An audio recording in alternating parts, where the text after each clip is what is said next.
कम था। द्वापर में बहुत पतन हो गया और वर्तमान में कलयुग में तो हम देख ही रहे हैं क्या दशा हुई हमारी। एक छोटा सा उदाहरण,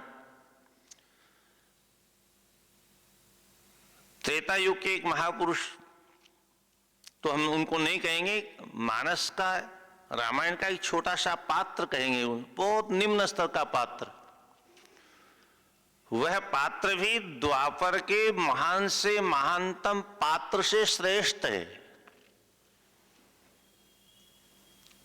जैसे हम कभी कभी कहा करते हैं विश्व के बड़े बड़े फिलोसफरों से हमारे यहाँ का एक छोटा सा पात्र भी अगर कोई होगा तो वह भी श्रेष्ठ होगा। तो द्वापर के एक महापुरुष हैं जिनका नाम है भीष्म पितामह, उनकी चर्चा आएगी यहाँ। वो भी घायल पड़े हुए हैं और त्रेता का एक बहुत सामान्य सा अदना सा छोटा सा मांस भक्षण करने वाला जटायु, वह भी घायल पड़ा हुआ है। पर दोनों में अंतर कितना है? एक नारी द्वापर में अपनी चीर हरण के समय अपनी रक्षा की भीख मांग रही थी, पर कोई रक्षा करने वाला नहीं दिखाई दिया। उसके 5 पति सर झुका के बैठे हैं, भीष्म पितामह की ओर देख रही है, द्रोणाचार्य की ओर, कृपाचार्य की ओर, धौम्य की ओर, आदि आदि, पर कोई भी संरक्षक सामने उपस्थित नहीं हुआ। भीष्म जैसे महापुरुष के रहते भरी सभा में एक नारी का चीरहरण हो रहा था। घर की कुल वधू का चीरहरण हो रहा था, कोई बाहर की नहीं थी। जो बांग्लादेश में हो रहा है अन्यों के द्वारा यहां भी कभी होता है, ऐसा नहीं था। स्वयं की कुल वधू का। भीष्म चाहते तो बहुत कुछ कर सकते थे ना, पर कुछ नहीं किया। उधर एक छोटा सा पात्र, सीता जी की करुण क्रंदन का श्रवण उसने अपने कर्णपुटों से किया और उसका खून खोल गया। सीते पुत्र करसि जनित्राशा, करहूं जातु धान करनाशा। बेटी घबराओ नहीं, मैं आ रहा हूं। रावण को फटकारा, युद्ध हुआ। किसने युद्ध किया? एक मांस भक्षण करने वाले जटायु ने। किससे युद्ध किया? त्रिलोकी का सबसे बड़ा धुरंधर योद्धा रावण, उससे वो टकरा गया। किस लिए? ये भारतीय सभ्यता की प्रतिमूर्ति एक नारी की रक्षा करने के लिए। किस लिए टकरा गया? भारतीय सभ्यता की प्रतिमूर्ति एक स्त्री की लज्जा की रक्षा करने के लिए हमारे देश का एक पक्षी राक्षस राज रावण से टकरा जाता है, जिस रावण के सामने इंद्र की औकात नहीं। आंख उठा के देख ले। कुबेर, यक्ष, किन्नर, गंधर्व, सिद्ध, चारण, दानव, मानव, किसी का साहस नहीं जो रावण के सामने खड़ा हो जाए। उस रावण को ललकारा नहीं, घायल तक कर दिया उसने। पर यही आकर के सनातन धर्म में एक दोष है, दया, क्षमा। ये घायल पड़ा हुआ है और घायल के ऊपर आक्रमण करना हमारी संस्कृति की मर्यादा नहीं। और वह उसकी होश में आने की प्रतीक्षा करता है। और रावण ने सोचा ऐसे तो युद्ध में शायद इसको जीत नहीं पाऊंगा, तो ज्यों ही होश आया तो देखा वो लापरवाह होके बैठा था, आराम कर रहा था। धीरे से उसने तलवार खींची और बस काट डाला। ऐसा ही दुष्ट लोग करते हैं। हम दया करते हैं पर सामने वालों को अब दया कहां करनी चाहिए? दया का पात्र होना चाहिए। मैं आपको केवल ये उदाहरण इसलिए दे रहा हूं कि द्वापर और त्रेता के पात्रों में कितना अंतर है।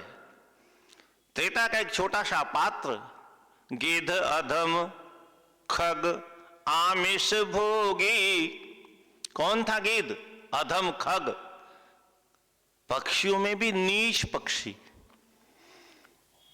और आमिष भोगी, फलाहार नहीं करता था, अन्नहार नहीं करता था, आमिष। और आमिष भी कौन सा? आप लोगों ने गिद्ध देखा होगा, नई पीढ़ी को तो सौभाग्य नहीं मिलेगा क्योंकि आज गिद्ध गायब हो गए। ये सफाई कर्मचारी हुआ करते थे। कोई जीव मर जाता था, पशु पक्षी, तो उसको 2 दिन में साफ करके आकाश में उड़ते हैं, नीचे शव पर नजर रखते हैं, उड़ान इतनी ऊंची, नजर शव के ऊपर। ऐसा अधम पक्षी, मांस भक्षण करने वाला। आजकल कुछ लोग नेता कहते हैं पुराने जमाने में नारी का सम्मान नहीं होता था, हमने नारी को बराबर का दर्जा दिया है। अरे मूर्खो, तुम क्या जानो नारी का सम्मान क्या होता है। इस देश में नारी का सम्मान करना तो एक पक्षी से सीखो। इस देश का पक्षी भी नारी के लिए अपने प्राणों की बाजी लगा देता था। त्रेता में कितना, द्वापर में कितना अंतर आ गया। इतने बड़े बड़े महारथी बैठे हैं, भीष्म पितामह जैसे धर्म, अब कैसे धर्मात्मा पुरुष हैं। यहाँ चर्चा है कि भगवान कृष्ण कितनी प्रशंसा करते हैं धर्मराज युधिष्ठिर से, भीष्म कैसे महापुरुष हैं, उसकी चर्चा आप कल सुनेंगे अथवा प्रश्न सुनेंगे। मेरा उद्देश्य ये नहीं रहता क्योंकि ग्रंथ पूरा हो जाए, उद्देश्य रहता है कि जो अच्छी अच्छी बातें हो आपके सामने आए। जितना हो जाएगा इसको बहुत मोटा ऐसा मत देखना कि कैसे पूरा होगा, हमको पूरा नहीं करना, हमको तो केवल मुख्य बातें आपके सामने रखनी। परिणाम क्या हुआ, दोनों के साथ में उसका फल क्या मिला। एक भीष्म पितामह जैसा धर्मात्मा कहां लेटा हुआ है घायल होकर के, बाणों की सैया पर।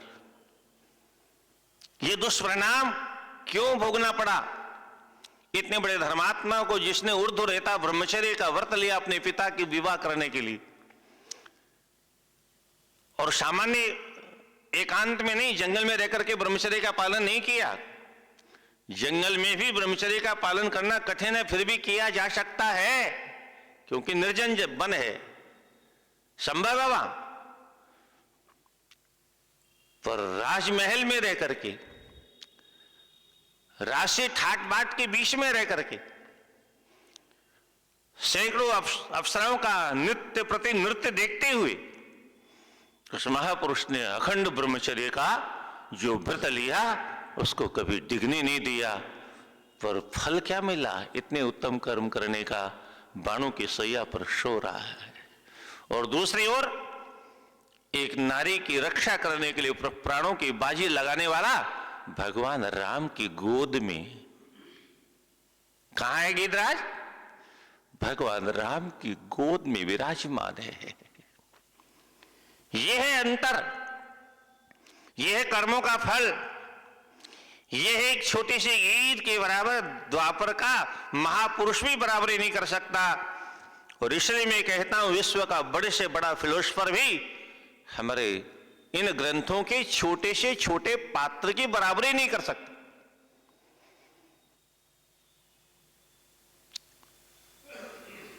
गिरिराज को ये सौभाग्य कैसे मिला? भगवान श्री राम अपने मुखारविंद से कहते हैं, भगवान राम जी ने अपने पिता का संस्कार नहीं किया, पर गिरिराज का संस्कार अपने हाथों से किया। और इतना ही नहीं, हे तात आप मेरे धाम जाओ,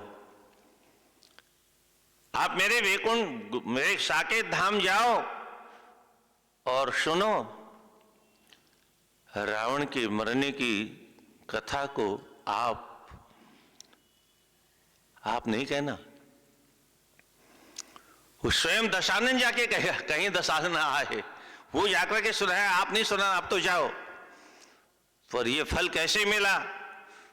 भगवान राम के मुख से सुनिए, परहित बस जिनके मन माए, तिन कह जग दुर्लभ कछु नाहि। परहित बस, परोपकार के लिए, और गीता प्रेस की स्थापना परोपकार के लिए हुई, और सामान्य परोपकार के लिए नहीं, सनातन धर्म का उपकार करने के लिए।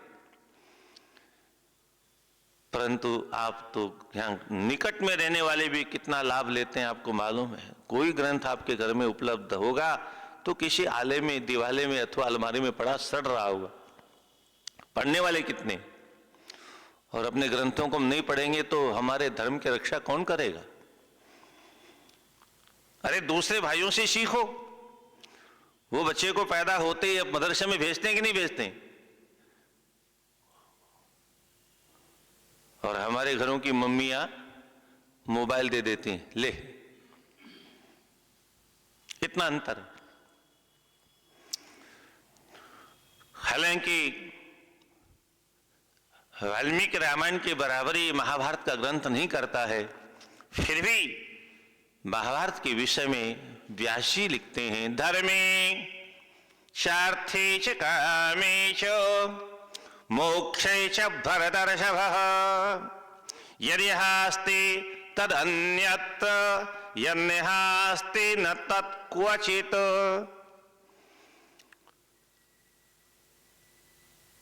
व्यास जी कहते हैं, संसार के लोगों, सनातन धर्म के लिए 4 पुरुषार्थ उपादेय हैं, धर्म, अर्थ, काम और मोक्ष। ये 4 पुरुषार्थ हमारे लिए आवश्यक हैं, अनिवार्य हैं। और आप लोगों को इन चारों पुरुषार्थों की ठीक ठीक जानकारी प्राप्त करनी हो तो किसी ने कहा, महाराज आपने तो 18 पुराण लिख दिए, हम कहां कहां जाएं? महाभारत जैसा ग्रंथ लिख दिया आपने, 4 वेद लिख दिए, किसकी शरण में जाएं? धर्म, अर्थ, काम और मोक्ष, इन चारों पुरुषार्थों का ठीक ठीक ज्ञान प्राप्त करने के लिए जाएं कहां? बोले कहीं जाने की जरूरत नहीं, वेद तुम्हारी समझ में नहीं आते, मत पढ़ो। यह ऐतिहासिक ग्रंथ है महाभारत। धर्म के विषय में जितना महाभारत में उपलब्ध है उतना ही कहीं अन्य ग्रंथों में उपलब्ध है। यहां जो धर्म के विषय में नहीं मिलेगा अन्यत्र कहीं मिलने वाला नहीं। अर्थ के विषय में अगर जानकारी चाहते हो तो अर्थ के विषय में भी महाभारत में जितनी तुम्हें जानकारी मिलेगी वो अन्यत्र मिलेगी। यहां जो नहीं मिलेगी अन्यत्र भी नहीं मिलेगी। काम के विषय में जितना ज्ञान तुम्हें प्राप्त करना हो वो सारा ज्ञान महाभारत के माध्यम में मिलेगा, वही अन्यत्र भी मिलेगा। पर यहां काम के विषय में जो ज्ञान नहीं मिलेगा अन्यत्र कहीं मिलने वाला नहीं। और अंतिम पुरुषार्थ मोक्ष, उस मोक्ष के विषय में भी महाभारत में जो ज्ञान उपलब्ध है वही अन्य ग्रंथों में भी उपलब्ध है। जो यहां उपलब्ध नहीं है अन्य किसी ग्रंथों में भी उपलब्ध होने वाला नहीं। ये महिमा महाभारत की। चारों पुरुषार्थों का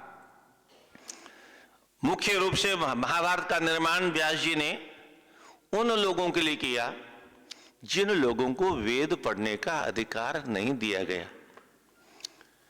क्यों नहीं दिया गया?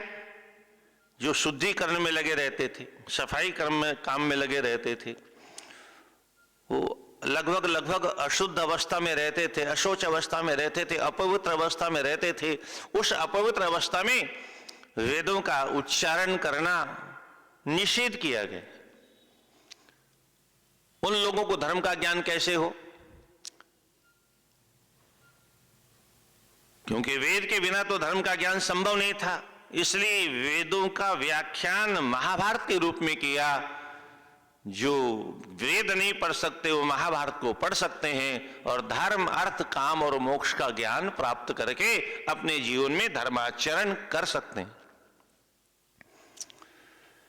महाभारत के प्रारंभ में 2 बहुत प्यारे श्लोक आए, जिन श्लोकों में 2 वृक्षों का वर्णन है।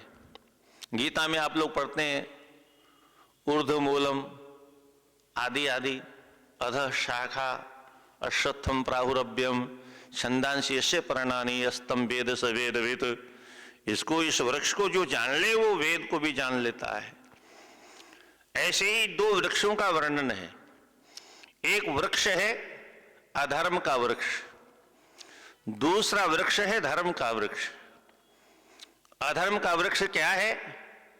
बोलो दुर्योधनो मन्युमयो महाद्रुमः स्कंधो कर्णो शकुनी तस्य शाखा दुःशासनो पुष्पफले समृद्धि मूलम राजा धृतराष्ट्र अमनीषी। महाभारत का मूल कारण क्या है मालूम आपको? महाभारत क्यों हुआ? कुछ लोग महाभारत के मूल में दुर्योधन को मानते हैं। नहीं, दुर्योधन मूल नहीं है। व्यास जी प्रतिज्ञा करते हैं, जड़ क्या है इसकी? द्रौपदी का चीरहरण भी जड़ नहीं, जुआ भी जड़ नहीं। जड़ है क्या? बोले मूर्ख राजा धृतराष्ट्र का मोह ही जड़ है। अगर धृतराष्ट्र के अंतःकरण में अपने पुत्र के प्रति व्यामोह नहीं होता तो महाभारत नहीं होती। ये आडंबर इतना होता ही नहीं, बाउंडर इतना होता ही नहीं, कभी का समाप्त हो जाता। परंतु उस दुष्ट राजा का मोह, अपने पुत्र के प्रति जो ममता है,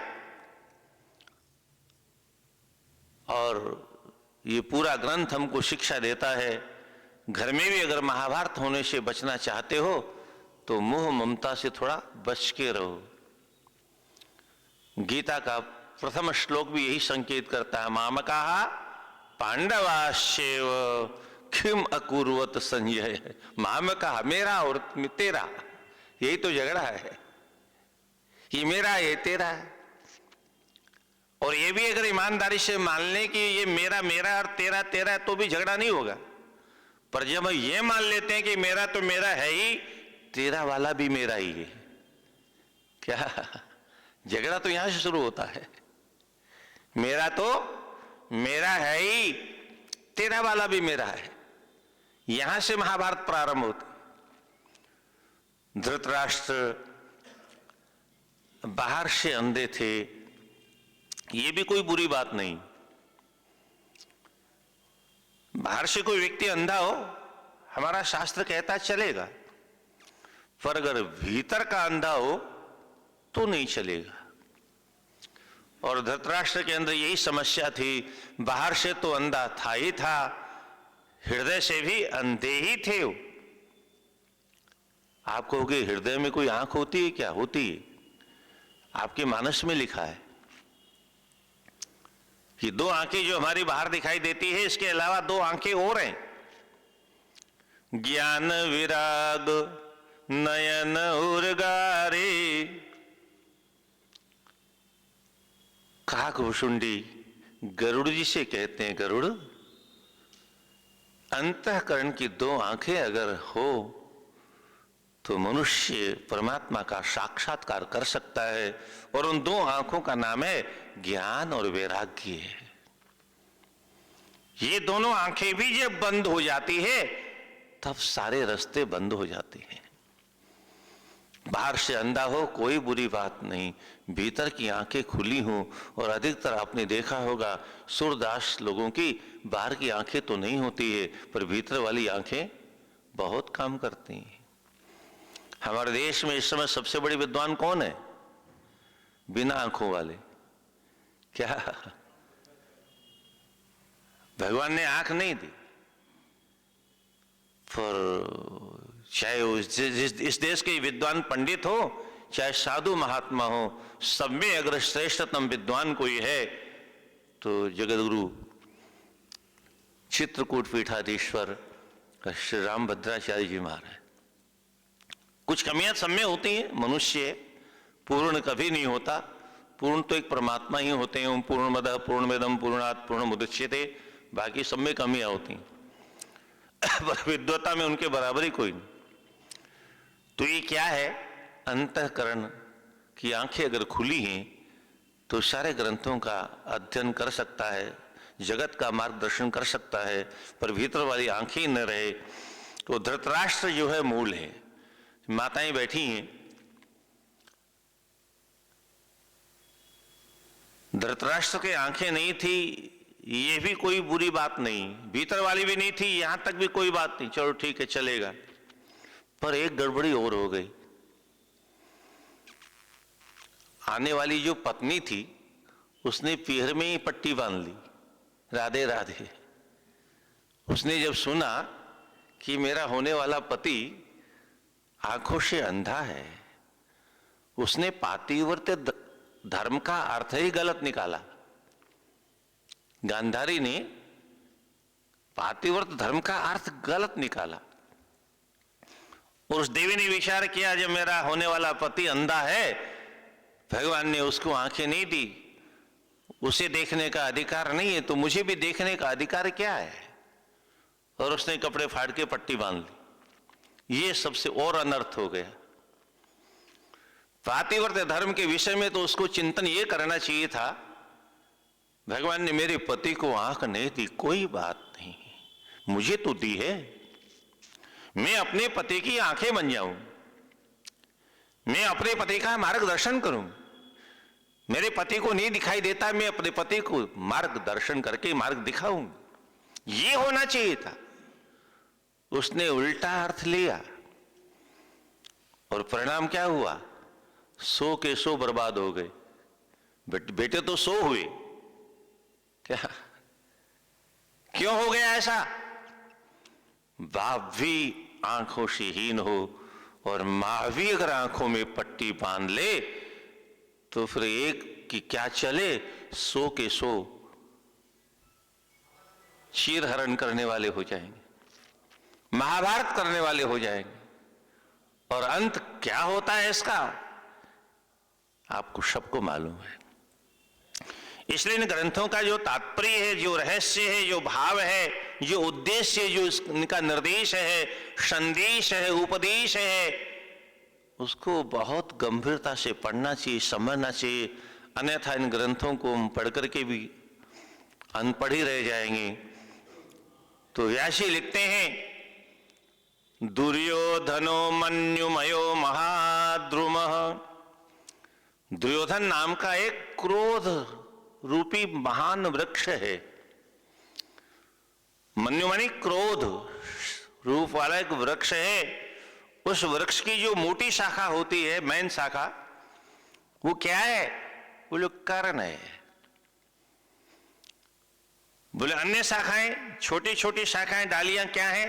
बोले शकुनी मामा, माँ डबल एम में, ये अन्य डालियां हैं। पुष्प और फल क्या है इसके? बोलो दुशासन पुष्प फले समृद्धे। दुशासन पुष्प है और वही फल है। मूलम राजा धृतराष्ट्र अमनीषी। अमनीषी का तात्पर्य, मनीषी का तात्पर्य विद्वान ज्ञानी और अमनीषी का तात्पर्य अज्ञानी। धृतराष्ट्र इसकी जड़ है।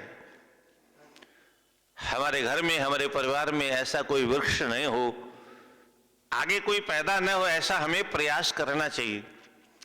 दूसरे वृक्ष की चर्चा है, युधिष्ठिर धर्ममयो महाद्रुम स्कंदोर्जुन भीमसेनोस्तस्य शाखा माद्रीसुतौ पुष्पफले समृद्धे मूलम कृष्ण वेद वेद च ब्राह्मणाश। दूसरा वृक्ष है जिसका वर्णन महाभारत में किया गया है, वह धर्म का वृक्ष है। वो कौन सा वृक्ष है? उसका नाम है महाराज धर्मराज युधिष्ठिर। ये धर्म का वृक्ष है। रामायण में अगर हमको धर्म और अधर्म के विषय में जानना हो, मानस पढ़ते हैं आप लोग?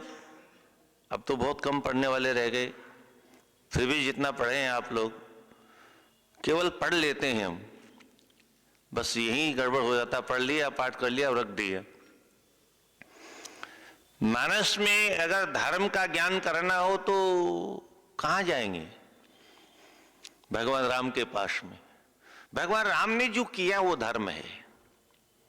संक्षेप में भगवान राम ने अपने जीवन में जो जो किया वही धर्म है। अधर्म के विषय में जानना हो तो रावण ने जो किया वो अधर्म है। अर्थ क्या निकला? रामायण पढ़ने वालों को अगर धर्म और अधर्म का ज्ञान नहीं हुआ और रामायण पढ़ने के बाद में भी हम अधर्म के मार्ग में चल रहे हैं, क्या फायदा पढ़ने से? इसका मतलब ये नहीं कि पढ़ने वालों को पढ़ना छोड़ देना चाहिए। कब हो तो दीन दयाल के भनक पड़ेगी कान, कभी न कभी तो ठाकुर जी कृपा करेंगे, इसलिए पढ़ते रहना चाहिए। अधर्म का प्रत्यक्ष उदाहरण रावण है और रामायण पढ़ने के बाद में केवल इतना ही चिंतन करना चाहिए, हमारे जीवन में राम जैसा चरित्र है कि रावण जैसा चरित्र है। और महाभारत अगर पढ़ते हैं तो हमें यह ध्यान रखना है, दुर्योधन जैसा जीवन हमारा है कि युधिष्ठिर जैसा जीवन है। दुर्योधन मतलब अधर्म में जीवन, युधिष्ठिर मतलब धर्म में जीवन। हमारा जीवन कैसा है, बस यही चिंतन करने के लिए इन ग्रंथों का अध्ययन करना है। तो व्यास जी कहते हैं युधिष्ठिरो धर्म मयो महाद्रुमः। युधिष्ठिर धर्म का बहुत विशाल वृक्ष है। इसकी मेन शाखा क्या है? मोटा तना। बोले अर्जुन, इसका मेन शाखा है इसकी। और जो छोटी मोटी डालियां हैं वो क्या है? बोले भीमसेन। भीमसेनो तस्य शाखा। पुष्प और फल क्या है? बोले माद्री के दो पुत्र नकुल पुष्प है और सहदेव उसका फल है। बोले इसकी जड़ें कहां है? गीता में जिस वृक्ष की चर्चा है उसकी तो जड़ें ऊपर बताई हैं। ऊर्ध्व मूलम अधः शाखा। ऊर्ध्व मूलम, जड़ ऊपर है, शाखाएं नीचे है। यह अद्भुत वृक्ष है। और यहां जड़ क्या है? पूरे भगवान कृष्ण ही जड़ है। धर्म की जड़ कहां है? भगवान। महर्षि वाल्मीकि लिखते हैं रामो विग्रहवान धर्म। भगवान राम कौन है? बोले विग्रहवान, धर्म की प्रतिमूर्ति हैं। रावण अधर्म का प्रतिमूर्ति है। ऐसे ही महाभारत में अधर्म का प्रतिमूर्ति दुर्योधन और धर्म की प्रतिमूर्ति धर्मराज युधिष्ठिर। धर्म की मूल जड़ क्या है? बोले भगवान, क्योंकि भगवान से सबकी उत्पत्ति हुई है। तो भगवान जड़ है और साथ साथ में दो जड़ें और बताई। ब्रह्मच ब्राह्मणाश्च। केवल भगवान अकेले ही नहीं, वेद भी इस धर्म रूपी वृक्ष की जड़ है। चारों वेद जड़ों के रूप में विद्यमान है। अब जड़ जितनी मजबूत होगी वृक्ष उतना ही तो मजबूत होगा। मकान की नींव जितनी मजबूत होगी ऊपर का मकान उतना ही मजबूत होगा। नींव कमजोर होगी तो भगवान श्री कृष्ण जड़ है। और उसके बाद में चारों वेदों को जड़ बताया।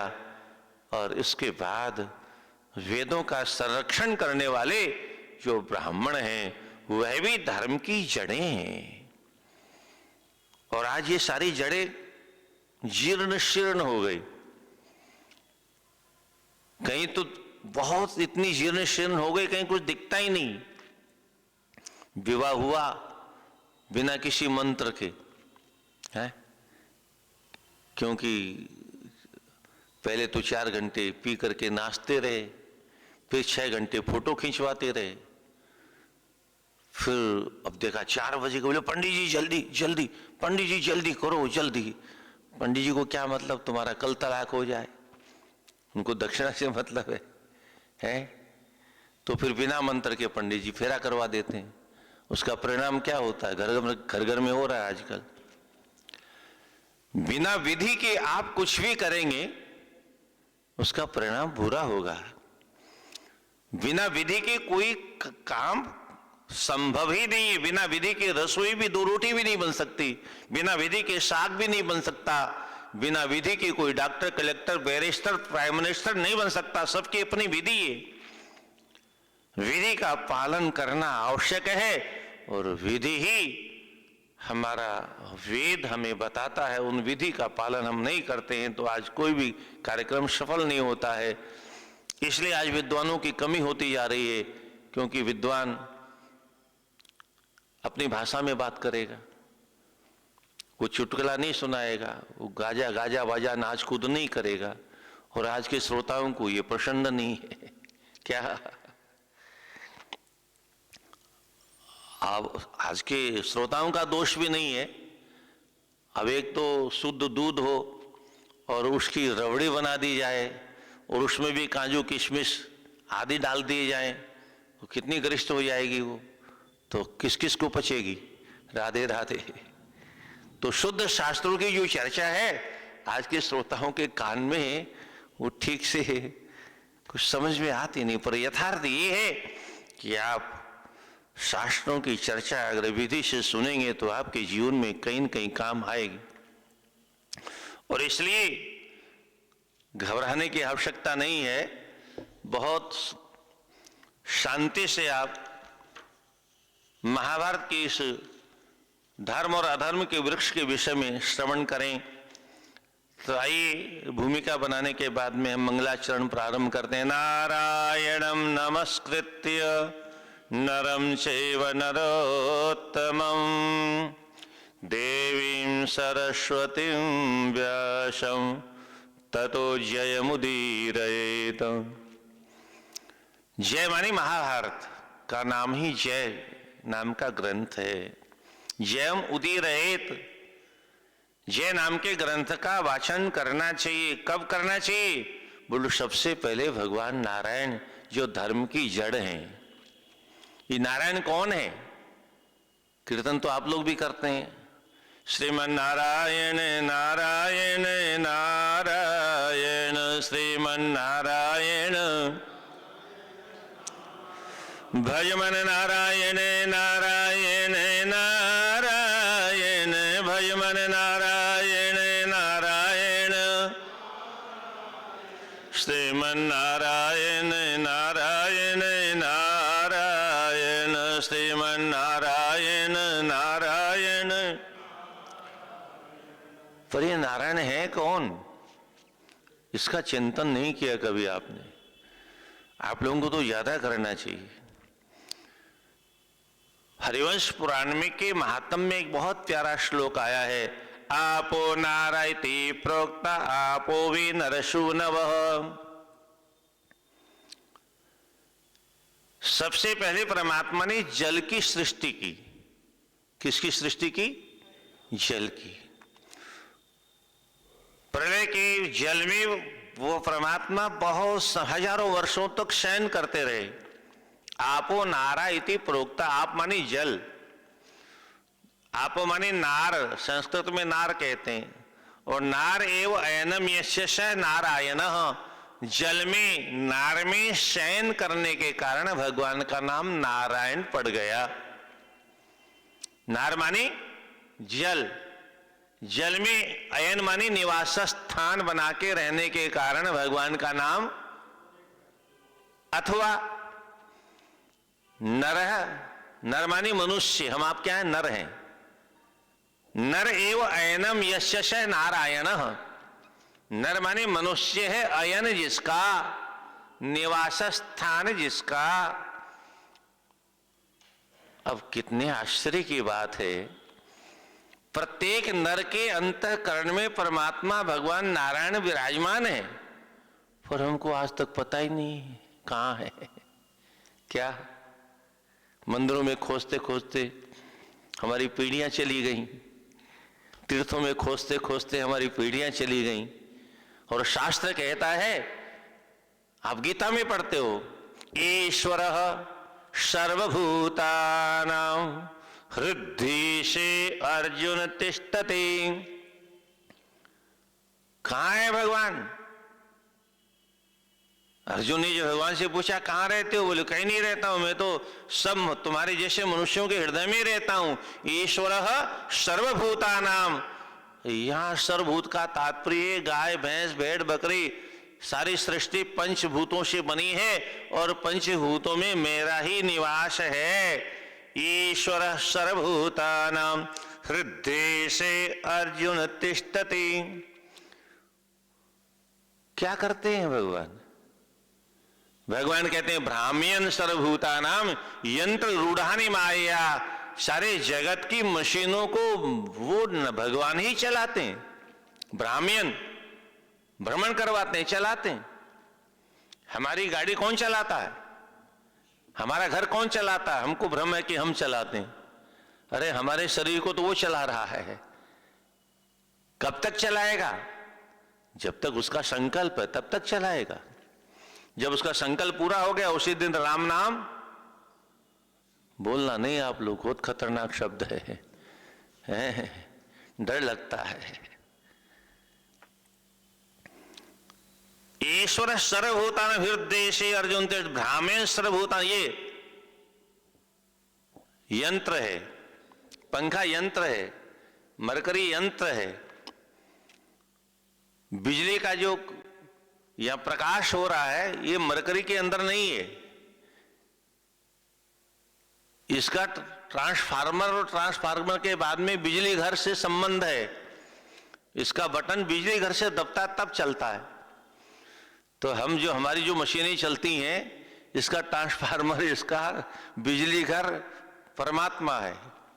वहां से जब शक्ति उपलब्ध होती है तब भ्राम्यन् सर्वभूतानां यंत्र रूढ़ानि माया।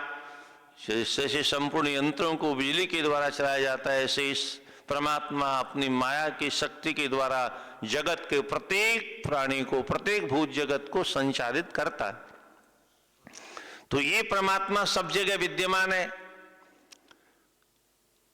इसलिए भगवान को नारायण कहा गया। और हमारा दुर्भाग्य है इतने निकट, परमात्मा से ज्यादा निकट पहले भी कुछ नहीं था हमारे, आज भी कोई और निकट नहीं है और भविष्य में भी भगवान से अलावा और हमारे निकट कोई होने वाला नहीं। स्वामी जी की भाषा में कहें तो परमात्मा से बड़ा हमारा कोई हितैषी था नहीं, है नहीं, हो सकता नहीं। परमात्मा से अधिक मित्र हमारा कोई था नहीं, है नहीं, हो सकता नहीं। अन्य सारे रिश्तेदार तो इस लोक में हमारे आने के बाद में हमें उपलब्ध हुए, पर परमात्मा तो पहले से ही हमारा रिश्तेदार है। हम जब मां के गर्भ में थे तब भी परमात्मा हमारे साथ थे। हम जब मां के गर्भ में नहीं थे, कहीं और थे, तब भी परमात्मा हमारे साथ में थे। गर्भ में आए तो परमात्मा भी साथ में आए, बाहर आए तो परमात्मा साथ में आए, और जीवन भर परमात्मा हमारे साथ में रहेंगे। और इस खोल को छोड़ने के बाद में वांशांश जीर्णानि यथा विहाय नवानि गृह्णाति नरोपराणि।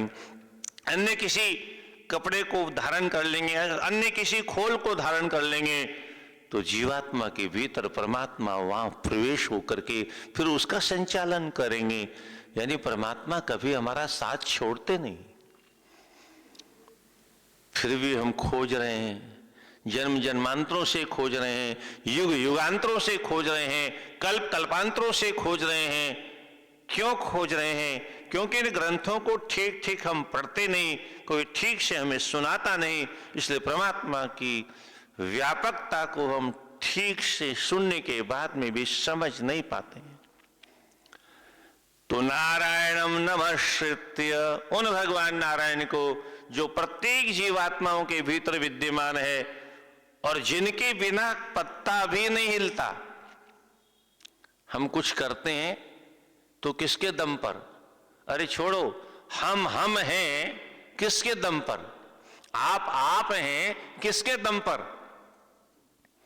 आप मनुष्य हैं, आप ज्ञानी हैं, आप ध्यानी हैं, आप ज्ञानवान हैं, बुद्धिमान हैं, बलवान हैं, रूपवान हैं, माता हैं, पिता हैं, भाई हैं, बंधु हैं, बेटा हैं, बेटी हैं, पति हैं, पत्नी हैं। किसके दम पर? उस परमात्मा के दम पर। जिस दिन परमात्मा हमारा साथ छोड़ देंगे, कोई हमारा साथ देगा? कोई हमसे बात करेगा? कोई हमसे प्रेम करेगा? कोई हमको घर में रहने देगा? अपना बनाया हुआ घर, और उस घर से ही हमको भगा देंगे। भगाने से शांति नहीं लेंगे, टेढ़ी मेढ़ी लकड़ियों में रखेंगे, उसके बाद में आग लगा देंगे। बेटे ने बाप को जला दिया, भाई ने भाई को जला दिया है, पति ने पत्नी को फूंक दिया। थोड़ी देर पहले जो कितना प्रेम का नाटक करते थे, उस परमात्मा के साथ छोड़ते ही दुनिया सब साथ छोड़ देती है। तो परमात्मा सदा सर्वदा हमारे साथ थे।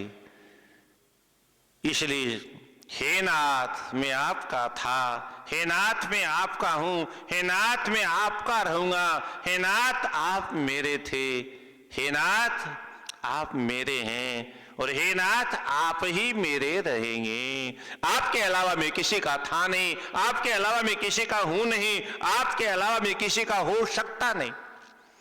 आगे आप बहुत ध्यान से इसको पढ़ेंगे तो आपको सारे श्लोक मिलेंगे इन्हीं भावों के अर्थ को। ये मनुष्य किसी का हो सकता ही नहीं, कोई हमारा हो सकता ही नहीं, कोई आज तक हमारा नहीं हुआ। अन्य जन्मों की छोड़ी, इस जन्म में भी हमारा कोई नहीं है, और कोई हमारे से चिपटा बैठा है तो कोई न कोई हमसे उसका स्वार्थ है, इसलिए हमसे मीठा मीठा बोलने का नाटक करता है।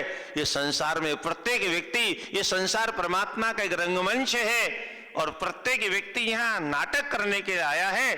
और सामने वाला हमसे नाटक करे, बोले तुम्हारे बिना तो हम जी नहीं सकते, बोले हम तो अभी मरने वाले हैं, आप भी नाटक करो। और कुछ नहीं है यहां पर, वास्तविकता कुछ है ही नहीं। सारा खेल उस परमात्मा का है, पर हम आप सारा जीवन गुजर गया, पर आज तक परमात्मा का पता नहीं चला। कैसे चलेगा? तो उस नारायण की कृपा से जो सारा जगत संचालित है, सारा जगत आंदोलित है, पत्ता भी हिलता है तो उसकी इच्छा से हिलता है, हम आप भी हिलते हैं तो उसकी इच्छा से हिलते हैं। आंख में बैठ करके वो परमात्मा देखता है, कान में बैठ के वो परमात्मा सुनता है, हाथों में बैठ के वो परमात्मा काम करता है, जीभ में बैठ के वो परमात्मा स्वाद लेता है। 6 प्रकार का जो रस होता है, उस रस की अनुभूति वो परमात्मा करता है। नासिका में बैठ के सूंघता है, पैरों में बैठ के चलता है, मन में बैठ करके संकल्प और विकल्प करता है, बुद्धि में बैठ के निर्णय करता है, अहम में बैठ करके अहंकार करता है, मैं हूं, मैं धनवान हूं, मैं ज्ञानवान हूं, मैं बुद्धिमान हूं, मैं बलवान हूं, मैं रूपवान हूं, मैं स्त्री हूं, मैं पुरुष हूं, मैं कुछ हूं। ये अहंकार वो परमात्मा ही करता है। मैं और तुम नाम का कोई शब्द संसार में है ही नहीं। मैं बोले तो क्या, कभी चर्चा करेंगे। तो नारायणम नमस्कृत्य नरं चैव नरोत्तमं देवीं सरस्वतीं व्यासं ततो जयमुदीरयेत। भगवान नारायण को, क्योंकि वो तो जड़ हैं, मूल हैं, और हमारा शास्त्र कहता है सिंचाई कहाँ करनी चाहिए? राधे राधे। पेड़ को हरा भरा रखना है तो डालियों पर पानी डालें कि पत्तों पर पानी डालें कि फूल पर पानी डालें कि आम अमिया के ऊपर पानी डालें? कहाँ डालें? जड़ में पानी डालना पड़ता है। जड़ में अगर पानी डाला तो सारा वृक्ष हरा भरा रहेगा। और इस सारे संसार की जड़ क्या है? परमात्मा है। और दुनिया कहती है परमात्मा ऊपर रहता है, इसलिए गीता में भगवान कहते हैं ऊर्ध्वमूलम। इस संसार का जो जड़ जो है वो ऊपर है परमात्मा के। अधः शाखा, शाखाएं नीचे हैं तो ऊपर वाले का भजन करो। यथा तरो मूल निषेचनेन तप्यन्ते तस्कंध भुजोपशाखा प्राणोपहाराशयतेन्द्रियाणाम। व्यास जी कहते हैं वृक्ष को, संसार रूपी वृक्ष को हरा भरा रखना है तो भगवान नारायण जो जड़ हैं उनकी सिंचाई करते रहो, अर्थात भजन पूजन यजन वंदन नमन स्तवन साधना आराधना स्तुति और प्रार्थना करते रहो। जड़ अगर चकाचक रहेगी तो सारा संसार हरा भरा रहेगा, अन्यथा संसार सूख जाएगा। इसलिए सबसे पहले जो जड़ है संसार की उन भगवान नारायण को प्रणाम किया और उसके बाद में नरम, क्योंकि जीव के बिना नारायण की भी गति नहीं। राधे राधे। भगवान की कथा कैसे होगी? किसी भक्त की कथा के बिना भगवान की कथा नहीं हो सकती। क्या भगवान का यश कैसे पता चलेगा? किसी भक्त पर कृपा की तो भक्त की कथा के माध्यम से भगवान की का परिचय हमको मिलता है। तो इसलिए नर और नारायण दोनों का जोड़ा है। तो दूसरे में नर का अर्थात नर रूप में जो भगवान नर नारायण हैं उन्हीं के अवतारी पुरुष हैं भगवान कृष्ण और अर्जुन। तो ऐसे नरम से व नरोत्तम, जो नरों में उत्तम नर हैं उनको प्रणाम करते हैं। यहाँ कहीं कहीं नारद अर्जुन भी अर्थ निकालते हैं लोग। और इसके बाद देवीम सरस्वतीम, जिस सरस्वती के बिना हमारी वाणी में एक शब्द का उच्चारण करने की सामर्थ्य प्राप्त नहीं होती, ऐसी भगवती पराम्बा जगत जननी माँ शारदा भगवती सरस्वती के चरणों में वंदन करते हुए और फिर व्यासम, कौन है व्यास? है नमोस्तु व्यास विशाल बुद्धि फुल्लारविंदाय पत्र नेतम। नमोस्तुते व्यास विशाल बुद्धि। व्यासी विशाल बुद्धि वाले हैं। और व्यासी कौन है? व्यासस्तु भगवान स्वयं। भागवत में 17वें अवतार में व्यास जी का नाम आता है। तो व्यास जी साक्षात भगवान के ही अंशभूत रूप में होकर के अवतार लेते हैं। अब कुछ मूर्ख लोग हैं जो उल्टा सीधा बकते हैं, बोले ये ऐसा हुआ था, ऐसा जन्म हुआ था व्यास जी का। अरे मूर्खों, व्यभिचार से कहीं व्यास जैसा महापुरुष प्रकट नहीं होता है क्या? व्यभिचार से महापुरुष प्रकट नहीं होते। अरे व्यभिचार की बात तो छोड़ो, अपनी ही पत्नी के साथ में रावण कुंभकर्ण का जन्म कैसे हुआ आप लोग सुनते रहते हो, और गीता प्रेस वालों को तो सबको मालूम है। केवल संध्या के समय में देवी जी ने कहा मुझे संतान चाहिए। परिणाम क्या हुआ? अपनी ही पत्नी के साथ में सायंकाल के समय संयोग करने का दुष्परिणाम हिरण्यकश्यप और हिरण्याक्ष का जन्म हुआ। और रावण और कुंभकर्ण का जन्म अगर आपने कहीं पढ़ा हो, कहीं जरूर पढ़ा होगा गीता प्रेस वालों ने। माली और शुमाली नाम के दो राक्षस जो पाताल में रहते थे, आकर के यहाँ उपद्रव करके समा जाते थे। भगवान विष्णु ने एक को मार दिया, एक रह गया। उसकी बेटी का नाम था केशिनी। और वह जब बड़ी हो गई विवाह के लायक, तो पिता ने कहा बेटी जाओ, बाहर विश्रवा तपस्या कर रहे हैं और उनको तुम अपना पति बना लो, क्योंकि वो तेजस्वी महापुरुष हैं और उनके माध्यम से फिर जो संतान पैदा हो उसको तुम अपने गुण दे देना, ताकि वो राक्षस हो जाएंगे, हमारा काम बनेगा।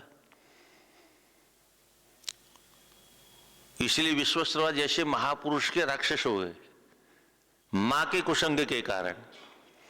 अब वो साहब पहुंच गई वहां पर, ऋषि तपस्या कर रहे थे, सायंकाल की वेला थी।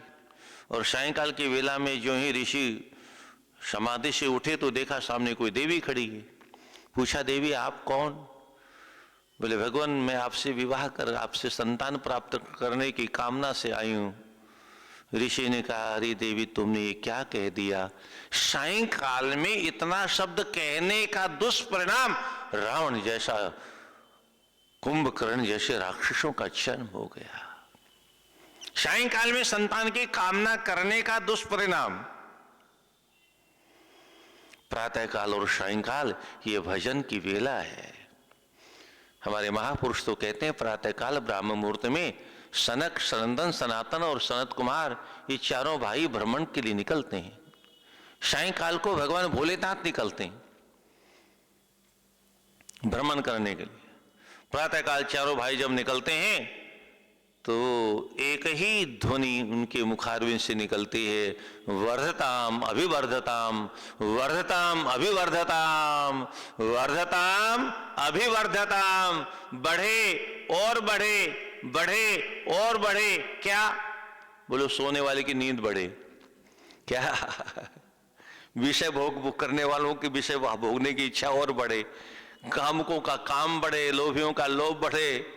मतलब जो कर रहा हो इस अवसर पर भजन करने वालों का भजन बढ़े, ध्यान करने वालों का ध्यान बढ़े, शास्त्रों का चिंतन करने वालों का शास्त्रीय चिंतन और बढ़े, जो जो कर रहा है वो और बढ़े। ऐसा आशीर्वाद देते हुए ब्राह्म मुहूर्त में सनकादिगण विचरण करते हैं। हम शास्त्रों को नहीं जानते और इसलिए हम अपना अमूल्य समय खोते रहते हैं। और आज का तो प्रत्येक व्यक्ति देरी से ही उठता है।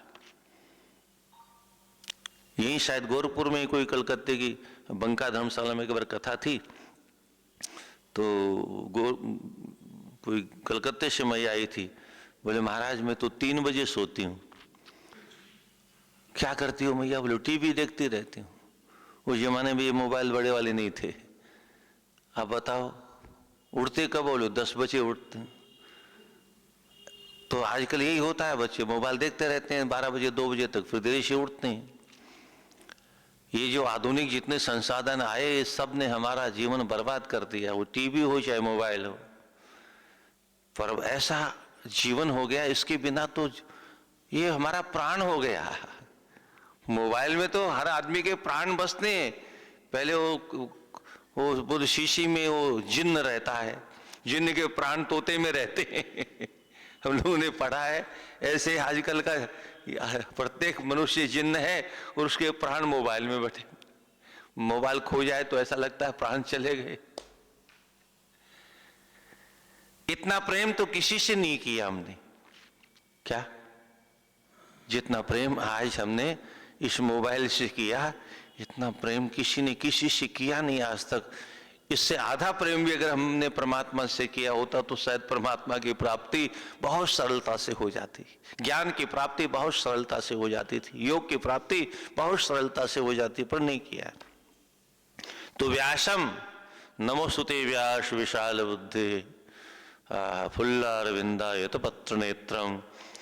ऐसा अद्भुत विशाल बुद्धि से संपन्न व्यासी महाराज, जिन्होंने संपूर्ण वेदों से लेकर के, पुराणों से लेकर के, उपनिषदों से लेकर के और ब्रह्मसूत्र जैसा अद्भुत ग्रंथ की जिन्होंने रचना की, ऐसे व्यासी को नमन करके। ये नमन की प्रक्रिया क्यों है?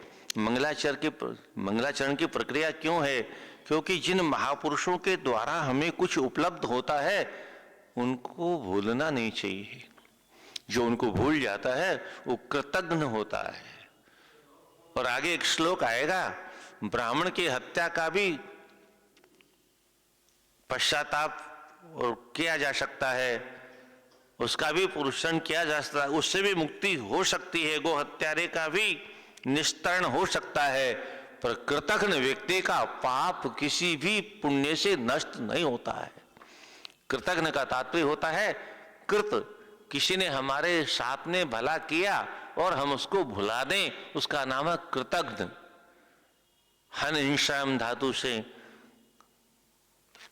शब्द की निष्पत्ति होती है। तो किए हुए को जो नष्ट कर दे, मार दे, भूल जाए, तो परमात्मा से बड़ा उपकार तो करने वाला कोई है नहीं। और उसके बाद में नर नारायण दोनों एक ही हैं और देवी सरस्वती की कृपा से हमारी वाणी प्रस्फुटित होती है और व्यास जी की कृपा से ये सारे ग्रंथ हमको उपलब्ध हैं, जिन पर हम चर्चा करते हैं और जिनको हम पढ़ते हैं और जिनको हमको सुनने का सौभाग्य प्राप्त होता है। ये बात अलग है कि आज इन ग्रंथों का श्रवण बंद हो गया है। अधिकतर वही रामायण भागवत, और भागवत में भी नाटक, केवल भागवत नहीं होती। भागवत का तो एक भी श्लोक नहीं होता है। 2-4 गिने चुने विद्वानों को छोड़ करके केवल नौटंकी मात्र होती। और इसलिए सनातन धर्म की ये दुर्दशा है कि हिंदू मुर्दे पर चद्दर चढ़ाने जाने लग गए। क्या उसी का दुष्परिणाम है कि चांद मियां को हमने भगवान बना दिया। क्या साईं बाबा उनको भगवान बना के बैठा दिया। हिंदुओं को इतना भी ज्ञान नहीं कि भगवान कहते किसको हैं, क्योंकि हमको किसी ने बताया नहीं। कथा करने वाले तो बहुत आते हैं, पर ये भगवान किसे कहते हैं कोई बताता नहीं, क्योंकि शास्त्रों को बिना पढ़े कैसे कोई बताएगा। फिर कभी चर्चा करेंगे इस विषय की। तो वैशंपायन जी जो है महाभारत के वक्ता हैं और जन्मेजय जी इसके श्रोता हैं। स्वयं जन्मेजय जो यज्ञ कर रहे थे उस समय व्यास जी महाराज पधारे, तो जन्मेजय ने नाना प्रकार के प्रश्न किए और उन सब प्रश्नों का संबंध महाभारत से था। और तब व्यास जी ने वैशंपायन अपने शिष्य को आदेश दिया, बेटे मैं बैठा हूं, मैं भी सुनूंगा, तुम मेरे प्रतिनिधि बन करके और महाभारत की कथा कहना प्रारंभ करो।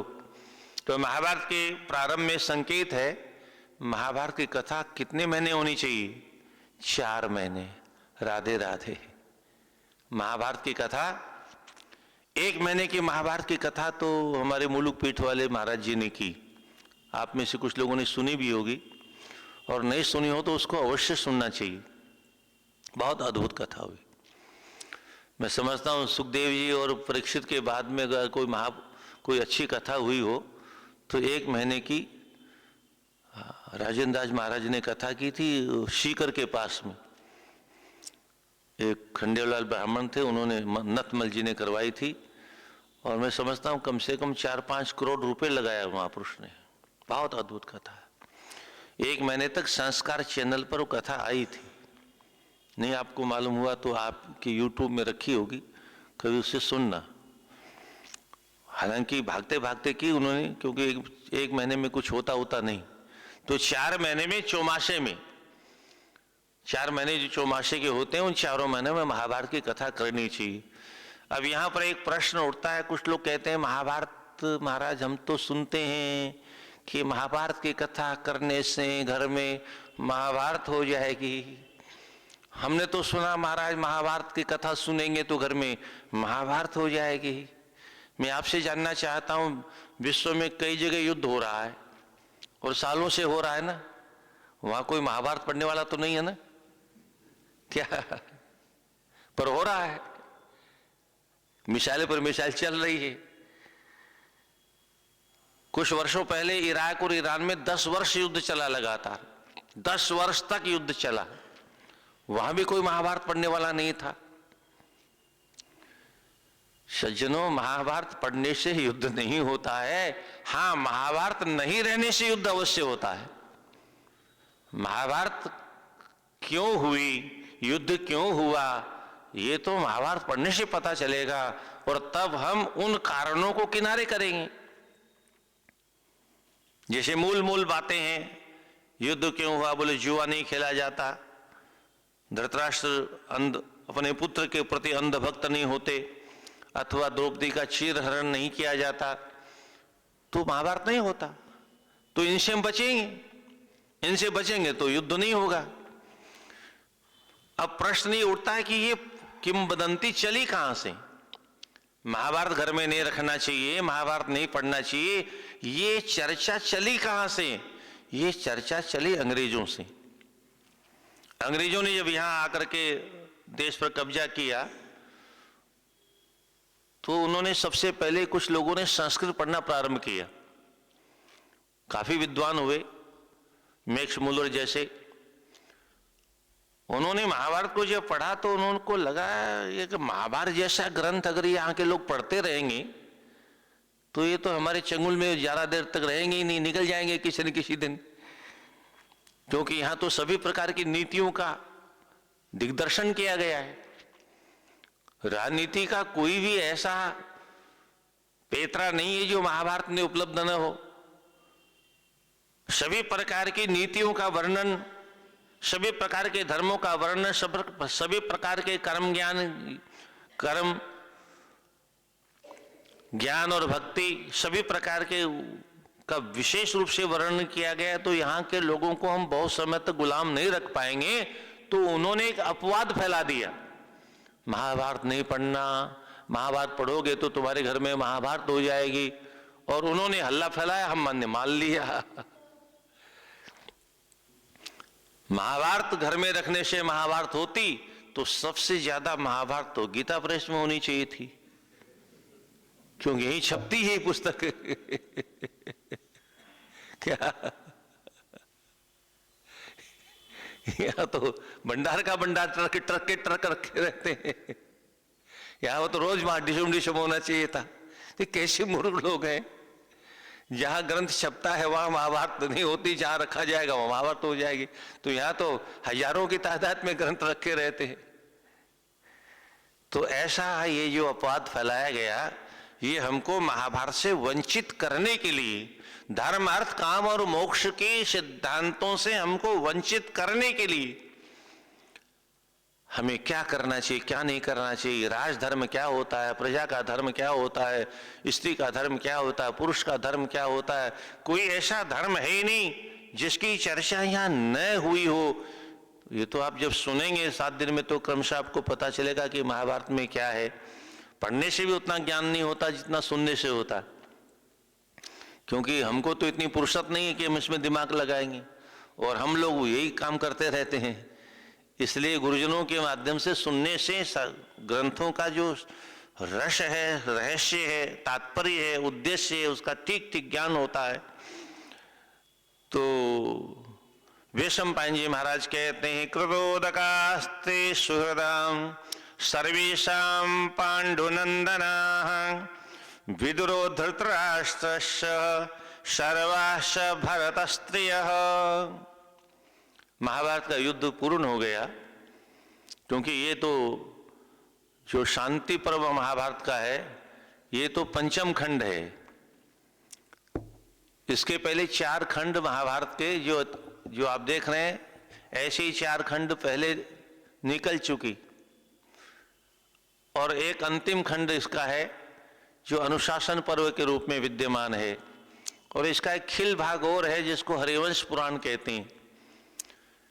सब मिल करके तब महाभारत का सर्वांग स्वरूप उपस्थित होता है। तो महाभारत का युद्ध हो गया, और उसके बाद में गंगा के तट पर 1 महीने तक, कितने समय तक? 1 महीने तक जितने युद्ध के बाद में लोग बचे हुए थे, सब गंगा किनारे 1 महीने रहे। क्या कर रहे थे वहां पर? पिंडदान तर्पण, पिंडदान तर्पण। किनके लिए? जो चले गए।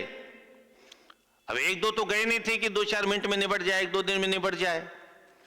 तो महीनों लग गए पिंडदान और तर्पण करने में। महाभारत के बाद में जितने भी लोग महाभारत में मारे गए थे, धृतराष्ट्र को मुख्य प्रतिनिधि बना करके धर्मराज ने सबका पिंडदान करवाया, सबके लिए तर्पण करवाया, सबका श्राद्ध करवाया। आप सोचिए कितना बड़ा काम होगा वो।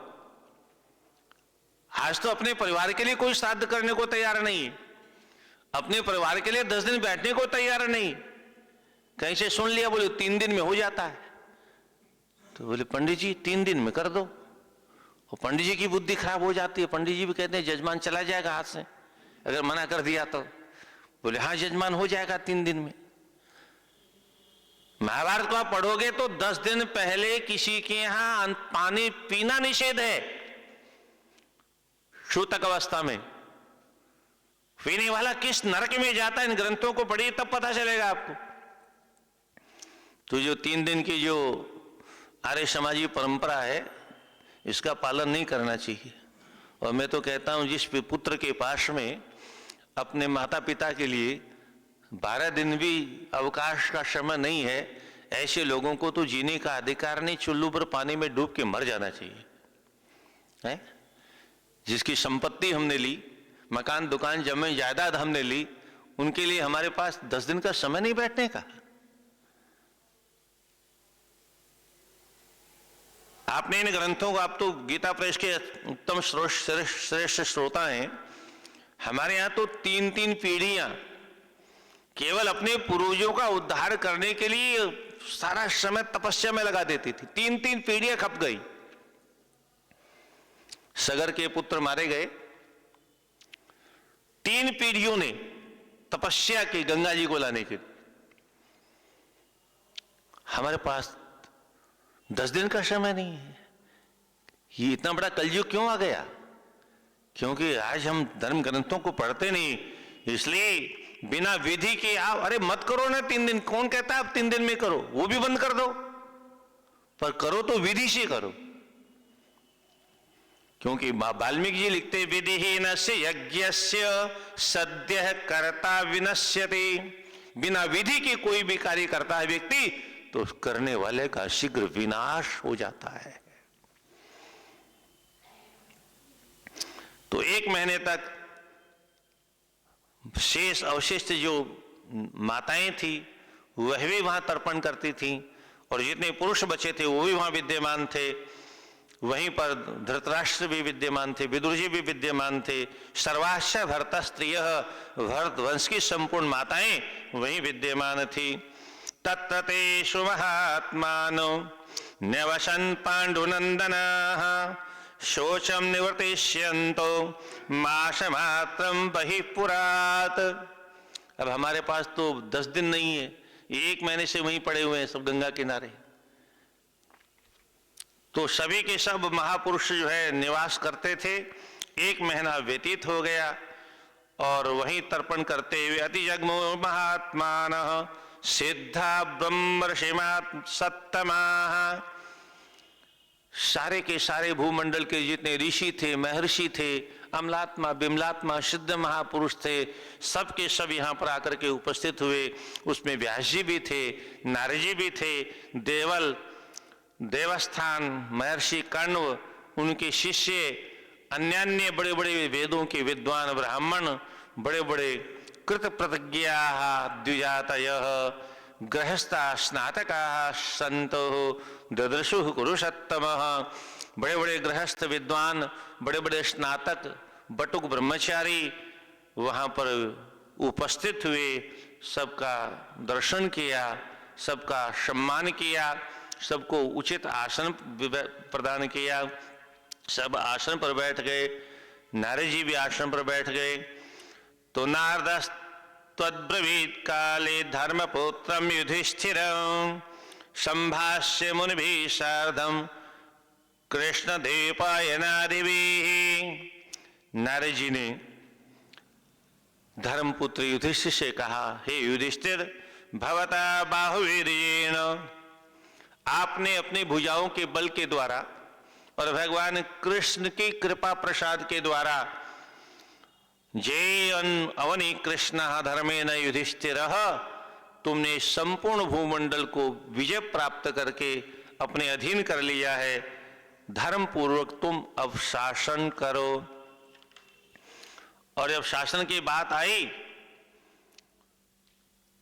तो युधिष्ठिर जी रुदन करने लग गए। अब ये गीता प्रेस है, आप लोग गीता जी हर साल गीता जयंती मनाते हैं। गीता के प्रारंभ में, यानी महाभारत के प्रारंभ में अर्जुन को विषाद हुआ, और महाभारत होने के बाद में युधिष्ठिर को विषाद हो गया। ये अद्भुत कथा है। प्रारंभ में अर्जुन कहता मैं मारूंगा नहीं, और अंत में युधिष्ठिर कहते मैंने मार क्यों दिया। उधर अर्जुन को वैराग्य हो गया था, इधर इनको वैराग्य हो गया। अर्जुन को जब वैराग्य हुआ तो भगवान ने समझाया, 2 घंटे भाषण दिए, 700 श्लोकों का प्रवचन किया, और प्रवचन करते करते अंतिम में पूछा अर्जुन, कच्चित श्रुतम पार्थ त्वया एकाग्रेण चेतसा। अरे अर्जुन, तुम एकाग्रचित्त होकर के जो सुन रहे हो, कुछ तुम्हारी खोपड़ी में घुस रहा है कि नहीं घुस रहा है? मैं बक रहा हूं और तुम सुनते चले जा रहे हो। कब तक सुनाता रहूंगा? कुछ समझ में आ रहा है कि नहीं आ रहा है? तो अर्जुन ने कहा ना, प्रभु सब समझ में आ गया। क्या समझ में आ गया? बोले, नष्टो मोह स्मृति लब्धा। कैसे तुमको स्मृति प्राप्त हो गई? कैसे तुम्हारा मोह नष्ट हो गया? क्या किया उसके लिए तुमने? बोले, प्रभु मैंने कुछ नहीं किया, मेरी कोई औकात नहीं है। तब प्रसादान मयाच्युत, आपकी कृपा से प्रभु मेरा मोह नष्ट हो गया और मुझे मेरे अवतार की स्मृति आ गई। मेरा अवतार क्यों हुआ है? दुष्टों का दमन करने के लिए। मैं तो नर हूं, आप नारायण हो। तो मुझे स्मरण आ गया। तो बोले, अब तुम्हारी योजना क्या है? बोले, प्रभु मेरी कोई योजना नहीं, अब तो करिष्ये वचनम तव, आप जो आज्ञा दोगे आंख बंद करके वही काम करूं। अर्जुन ने किया वो काम। पर अब साहब बड़े भाई साहब रोने लग गए। तो नारद जी पूछते हैं, आपको शोक हो क्यों रहा है? क्योंकि युद्ध में जो मारे जाते हैं, हमारे यहां शास्त्र कहता है दो महापुरुष, द्वायमो पुरुषो लोके सूर्यमंडल भेदिनो प्रभ्राड योग युक्त रणीचाभिमुखो हता। दो लोग इस धरती पर मरने के बाद सीधे सूर्य मंडल को भेद करके ऊपर के दिव्य लोगों को जाते हैं। कौन है वो दो लोग? बोले, पहला तो वो योगी है जो प्राणायाम के द्वारा यम नियम प्राणायाम प्रत्याहार धारणा ध्यान और समाधि में पहुंच जाता है और अपने संपूर्ण खट चक्रों का भेदन करके, ब्रह्मांड भेदन करके जब अपने आत्मा को यहां से निकालता है तो सीधे सूर्य लोक को पार करके दिव्य लोकों में पहुंच जाता है। और दूसरा वह व्यक्ति जो युद्ध में पीठ न दिखाए, वह क्षत्रिय। पीठ दिखाने वाले को नहीं मिलता, वो तो लोग रास्ता बंद हो जाता है उनके लिए। जिसकी पीठ में घाव हो वो शुद्ध क्षत्रिय हो ही नहीं सकता। शुद्ध क्षत्रिय की छाती में घाव होता है क्योंकि वो पीठ दिखाता ही नहीं है। तो रणीचा अभिमुखो हतः, रण में सन्मुख युद्ध करते करते जो मारा गया, ऐसा क्षत्रिय सीधे दिव्य लोकों में जाता है, सूर्यमंडल के उस पार में। तो आप तुम्हारे जितने भी सगे संबंधी रिश्तेदार मारे गए वो युद्ध में मारे गए, और युद्ध में मारे गए तो निश्चित है सब दिव्य लोकों में चले गए। तो तुम शोक कर क्यों रहे हो? ये शोक सभा 1 महीने से क्यों बैठी हुई है? तब युधिष्ठिर कहते हैं, विजितेयं हि कृष्ण बाहुबलाश्रयात् ब्राह्मणानां प्रसादेन भीम अर्जुन बलेन च। मैंने इस युद्ध में विजय प्राप्त करने के लिए 4 महापुरुषों की सहायता प्राप्त की। पहली सहायता तो भगवान कृष्ण की बुद्धि का बल मुझे प्राप्त हुआ। भगवान कृष्ण की कृपा प्रसाद से मैंने युद्ध में विजय प्राप्त की। और दूसरा आशीर्वाद मुझे ब्राह्मणों का मिला। हाँ, युधिष्ठिर जी जब वन में 13 वर्ष के लिए निकले तो सारे हस्तिनापुर के ब्राह्मण पीछे हो ली। जैसे भगवान राम जब जंगल में गए तो संपूर्ण अयोध्यावासी राम जी के पीछे चल दिए, ऐसे ही यहां पर केवल ब्राह्मण और लाखों की संख्या में। अब युधिष्ठिर जी बार बार चरणों में गिरे, महाराज आप कहां चल रहे हो मेरे साथ में? अरे वनवास मिला तो हमको मिला है, आपको थोड़े मिला। और फिर हम जब जंगल में रहेंगे तो यहां तो हम लाखों को खिलाते थे, पर जंगल में तो हमारा खुद का ही ठिकाना नहीं। और आपका जब हम पेट नहीं भर पाएंगे और किसी ब्राह्मण को गर्मी चढ़ गई और शाप दे दिया तो हम तो वैसे ही नष्ट हुए और नष्ट हो जाएंगे, इसलिए महाराज कृपा करके आप मत चलो।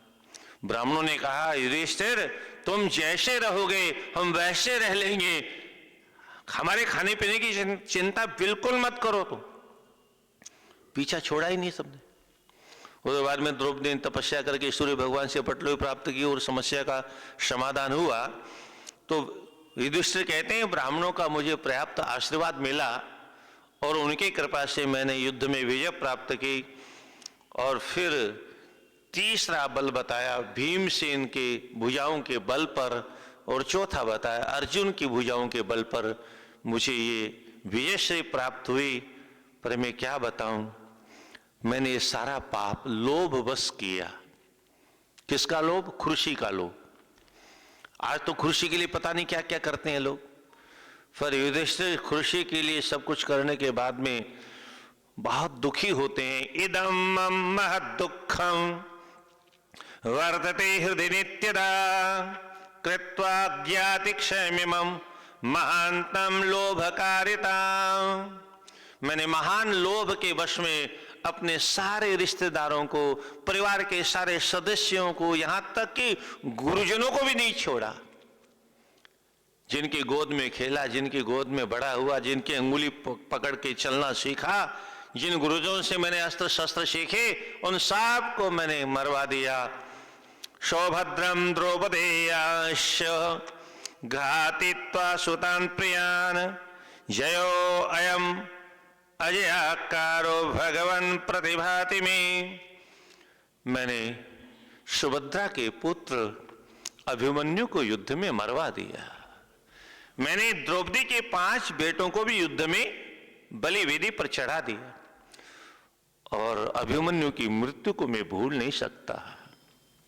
वो छोटा सा बालक 16 वर्ष की अवस्था, और उसने हमारे लिए अपने प्राणों की आहुति दे दी। सोए मेरे पुत्र मारे गए। मुझे तो लगता है भगवान कृष्ण जब जाएंगे द्वारिका और सुभद्रा पूछेगी मेरा बेटा कहाँ है, भगवान कृष्ण कुछ उत्तर दे पाएंगे कि नहीं दे पाएंगे? और देंगे तो कौन सी जीवा से उत्तर देंगे? और कहेंगे सुभद्रा तुम्हारे पुत्र को तो मैं बलिवेदी पर चढ़ाया और उसने पूछ दिया तुम क्या कर रहे थे कृष्ण, मेरे बेटे की तुम रक्षा नहीं कर पाए, त्रिलोकी की रक्षा क्या करोगे तुम? मैंने ऐसे ऐसे महापुरुषों को खोया है और इसलिए मुझे अब शोक उत्पन्न हो गया है। किम नो वक्षति फार्ष्णे। द्वारका जाकर के वृष्णिवंशी भगवान कृष्ण क्या उत्तर देंगे? द्रौपदी हतपुत्रेयम। मैं द्रौपदी को जब बिलखते देखता हूं, छटपटाते देखता हूं, अपने पुत्रों के वियोग में छाती पीटते देखता हूं, तो मुझे न तो दिन में भोजन अच्छा लगता है, न रात में मुझे चैन से नींद आती है। अस्मत् प्रियहते युक्ता भूय पीड़यति माम। मेरे अंतःकरण को झकझोर देती है पीड़ा, मुझे बार बार सताती है। यदमन्यत् तु भगवन् यत्त्वां वक्ष्यामि नारद मंत्र संवरणेनास्मि कुंत्या दुखेन योजितः। और एक और कारण सुने नारद जी, जो मुझे बहुत पीड़ा दे रहा है।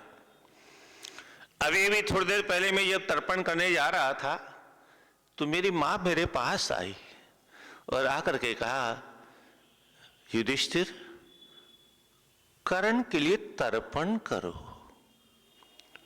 मैंने कहा मां कर्ण के लिए तर्पण क्यों करूं? कर्ण हमारा क्या लगता था? सूत पुत्र था वो। मां ने मेरी जीवा मेरे मुख पर हाथ रखे कहा बेटे ऐसा मत बोलो, कर्ण तुम्हारा सगा भाई था। और जब इतना मैंने सुना तो मैं तो कांप गया। कर्ण मेरा भाई था? और पूरा रहस्य जब मेरी मां ने मुझे बताया तो मेरे भाई के वध का पाप मैं कैसे भूल जाऊं। इस खुर्सी के लिए मैंने अपने सगे भाई को मरवा दिया।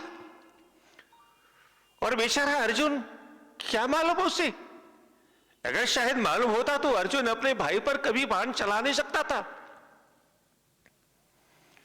पर अर्जुन को मालूम नहीं था। निहत्ते मेरे भाई कर्ण के ऊपर अर्जुन ने प्रहार किया और मार दिया उसे। अब मुझे याद आता है, जब कभी कभी दुर्योधन पर मुझे क्रोध आता था, क्योंकि वो तो साथ में बैठा रहता था कर्ण, और मैं जब उसको देखता था तो मेरा क्रोध शांत हो जाता था। हाँ,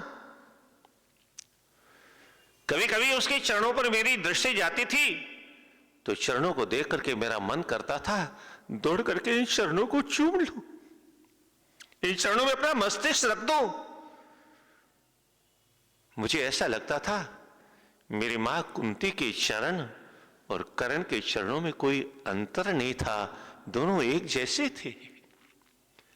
पर अनजान में हमने इतना बड़ा पाप किया, अपने सगे भाई को मरवा दिया। ये शनागाय तु अलोह लोके प्रतिरथो रणे। मेरे भाई कर्ण में 10,000 हाथियों का बल था। पुराने जमाने में, अब तो बल कम हो गया, इसलिए हॉर्स पावर हो गया। घोड़े से बल की तुलना होती है। मशीन कितने की, बोले 5 हॉर्स पावर की, 10 हॉर्स पावर की, 1 हॉर्स पावर की, आधे हॉर्स पावर की। पहले हॉर्स से गिनती नहीं होती थी, तुलना नहीं होती थी, बल्कि तुलना हाथियों से होती थी। हाथी में बल बहुत होता है। घोड़ा किसी पेड़ को नहीं गिरा सकता, भले हाथी से तेज भाग जाए, पर किसी पेड़ को, और हाथी 2 धक्का मारेगा तो पेड़ धड़ाम से जड़ से ही उखड़ जाएगा। तो 10,000 हाथियों का बल था। मंजूषायाम समाधाय, मेरी मां ने मुझे बताया, बाल्यावस्था में सूर्य भगवान की कृपा से, अब कुछ लोग ये सब तमाम पता नहीं क्या क्या बकते रहते हैं,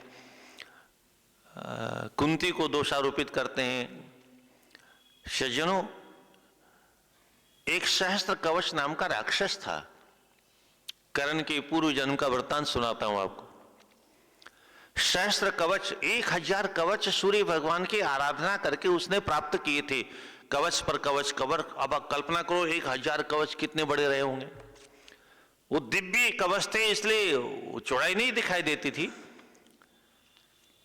1000 कवच प्राप्त किए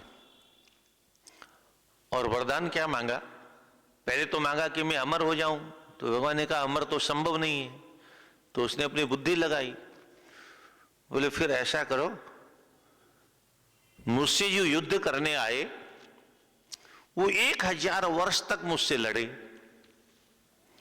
और 1000 वर्ष लड़ने के बाद में तब एक कवच तोड़े, और एक कवच तोड़ते ही वो तोड़ने वाला मर जाए। मैं नहीं मरूं, तोड़ने वाला ही मर जाए। और ऐसे करते करते अगर 1000 कवच मेरा तोड़ दे तो वो मुझे मारे। अब कैसे मारेगा? एक ही कवच तोड़ने के बाद में खुद ही मर जाएगा तो मारेगा कैसे? अब वो तो उदंड हो गया, उच्छृंखल हो गया, स्वाभाविक होना ही था। आज तो हमको पता है कि हम मरेंगे, फिर भी हम उपद्रव करते हैं। जिसको देखो, जहां देखो गाली गलौज, कहीं पत्थरबाजी, कहीं गोलीबाजी होती रहती। अगर हमको पता चल जाए हम मरेंगे नहीं, तो पता नहीं हम में से कितने लोग रावण बन जाएंगे, कुंभकर्ण बन जाएंगे, हिरण्याक्ष हिरण्यकश्यप बन जाएंगे। अब उस उपद्रव जब शुरू किया तो भगवान के पास देवता लोग पहुंचे, बोले प्रभु बचाओ। तब भगवान ने योजना बनाई।